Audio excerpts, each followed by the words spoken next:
Okay. You and I review take one. Yeah, I still haven't eaten the chocolate, right? Whew. Ready? Yeah, I am. Let's go. Hi, I'm Conan McKegg, and I love movies. In particular, gay movies, and I've got a lot of them. So every week, I'm going to review a different gay movie and discuss with you various ideas and thoughts that this movie brings up, as well as whether it's worth checking out or not. So why don't you join me and come out to the movies?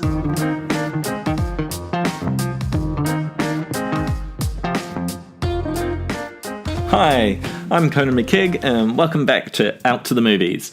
Okay, so this is part 2 of our double feature, and this time I am reviewing You and I.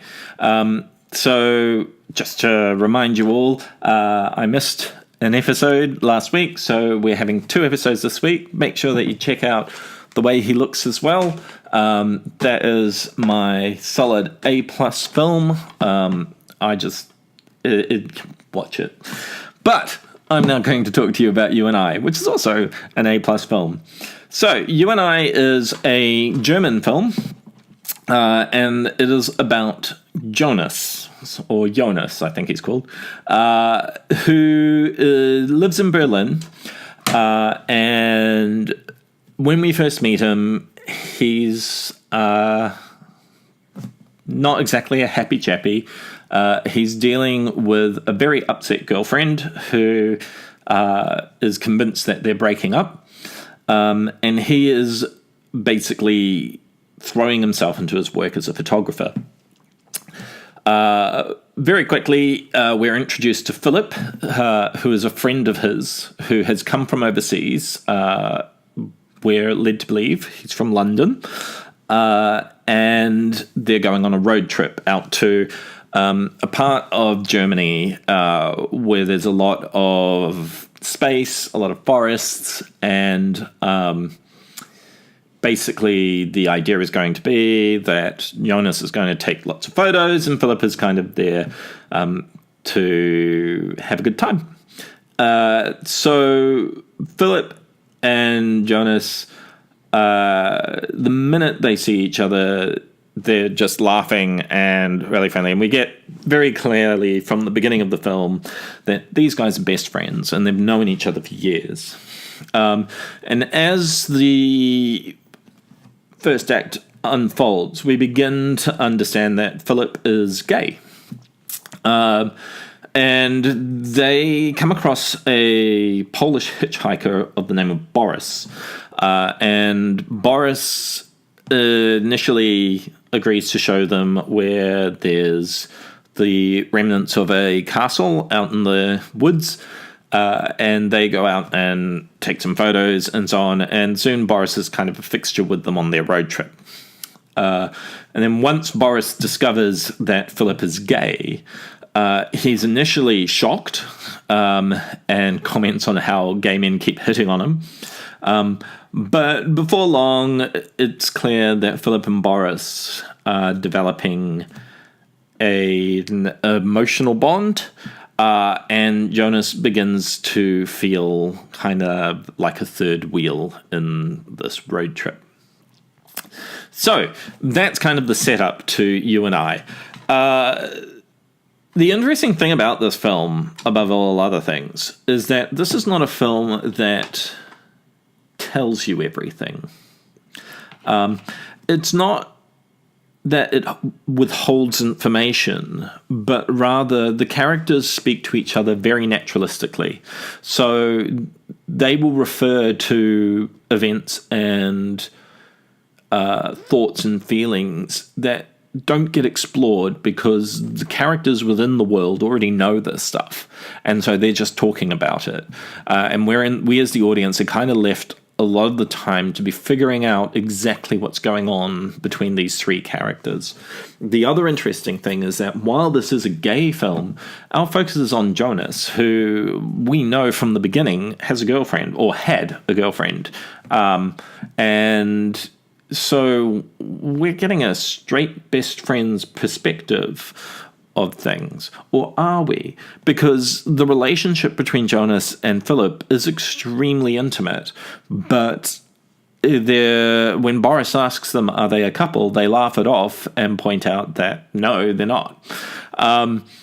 So that makes for this very, very interesting film where the tension lies in really understanding what is going on with these characters. And the film doesn't hold your hand, but it doesn't withhold information either. And it actually pays to watch it a second time, because once you've seen how the film ends, when you watch it a second time through, everything that occurs takes on a very different tone. And so you get a very different understanding of what each of those characters is thinking. Which I think is a really skillful way of making a story, is if you can make a film where the first time you watch it, you're like, that was a good film. And then the second time you watch it, you're like, wow, that was not what I thought it was the first time round. This is a really good film. And that is you and I. It's just such a clever film that never quite leaves you feeling like you know 100% why it ends the way it does, but you think you might, and you're not even sure if the way it ends is the way it ends, because you've got some questions, and I like that. This is not a film that is about being gay, which is interesting. It is a film about sexuality, and it is a film about friendship, and a film about the push and pull that can create in certain relationships. And it's not a film about coming out, and it's not really a film about falling in love, but it is a film about making realizations. And that's something that is interesting and is kind of universal. The camera work is all handheld, which leads to some really interesting scenes. Beautiful framing, great use of locations. There's this fantastic part where Jonas and Philip are running around inside an abandoned manor, and the camera, they're playing hide and seek, and the camera kind of will follow one of them and then switch over to the other, and it's all this beautiful fluid movement that keeps moving in and out of some great framing, and it never at any point during that take does it feel like it clumsily drops. It all feels really well choreographed and well thought out.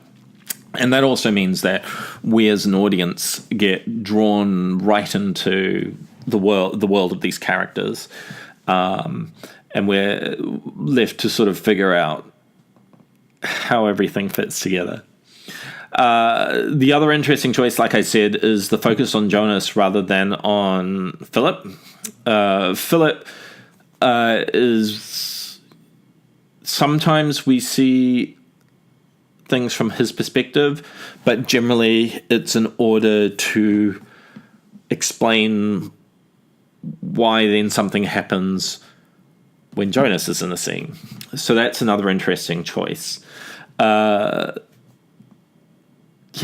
it's an unusual film, and it's one that I think will make you think a lot after you've seen it. It's very well done.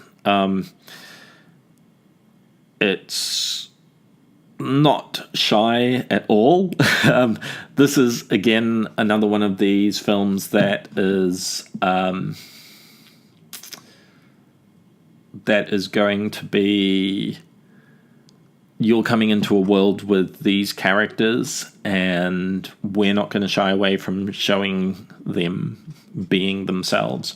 So you see Philip naked a lot, and Boris naked a lot, and you'll see Jonas naked a fair bit. So, yeah, there's quite a bit of nudity in this film. But none of it's pornographic, which I think is key. This is all about being just there. Authenticity is the name of the game in this movie. So yes, you're definitely going to see a lot of that. The interesting thing with the storyline is that, it's really hard to sort of say because I don't kind of want to give away events that occur in the film, but I kind of really want to let you know about how. Yeah, just sweet it is. It's a strangely sweet, slightly melancholic movie. And I highly recommend it. Like I said, it's one of my top films. It's an A-pluser for me. Just with such an interesting exploration of sexuality and friendship and as far as the acceptable gay, Philip is not an acceptable gay. He is a guy who just upfront talks about his sexuality. He has no problems kissing his straight best friend. He doesn't question when Boris wants to hook up. He's a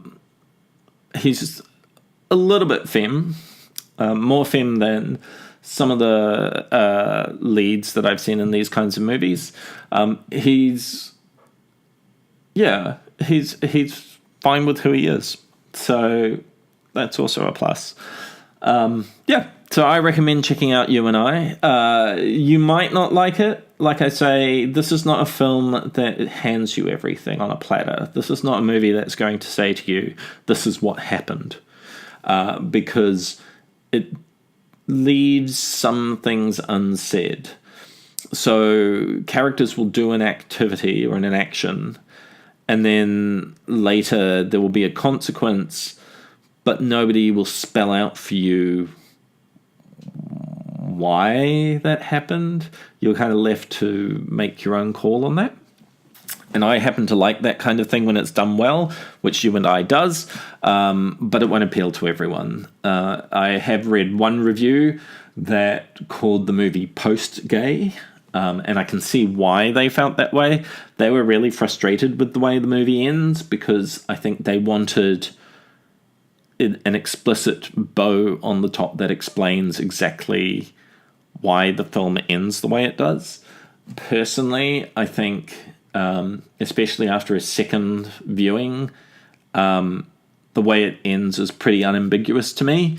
But it does raise some questions, and that's, to me, kind of the point of the movie, is that things don't end cleanly, ever. And I think it does make you question how you feel about characters, because two of the characters I kind of feel like they were jerks for the decision they make, but I also understand why the decision got made. I just think they could have done things a little bit better at the end. But again, that to me is part of the appeal of this movie, is that it's not clean. It's not going to hold your hand. And to me, I kind of like that, because I like movies that make me think. So yes, check out You and I.